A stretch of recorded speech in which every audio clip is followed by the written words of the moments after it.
Now to the deadly shooting at a Texas church. Authorities say the gunman had domestic problems and sent threatening text messages to his family.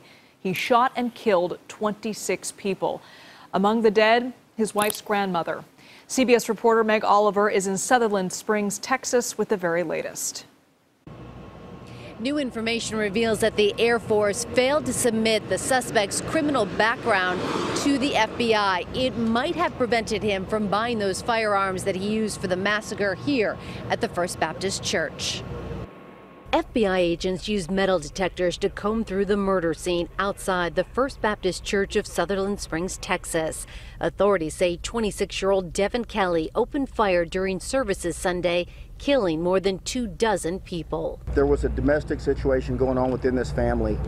The suspect's mother-in-law attended this church. We know that he had made threatening texts from him. The victims range in age from 18 months to 77 years old. One of the victims was 14-year-old Annabelle Pomeroy, the daughter of the church's pastor, Frank Pomeroy. He and his wife were out of town when the massacre happened. One thing that gives me a sliver of encouragement is the fact that Belle was surrounded yesterday by her church family that she loved fiercely.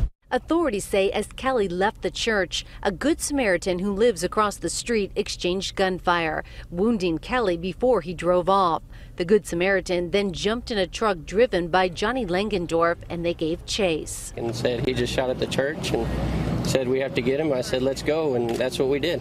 Investigators say during the chase, Kelly called his father saying he had been shot and didn't think he was going to make it. When police caught up with him, he was dead. Investigators believe from a self-inflicted gunshot wound.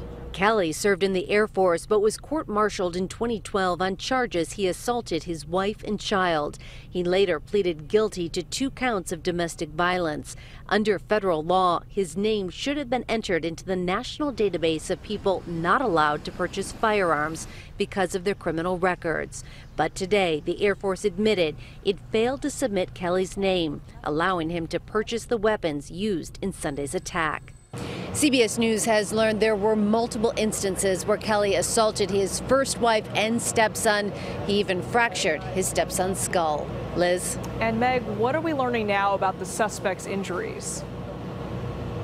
Liz, we now know that he was shot 3 times, 1 self-inflicted fatal gunshot wound, and 2 more times from those citizens that were chasing after him. All right, Meg Oliver in Texas for us today. Thank you, Meg.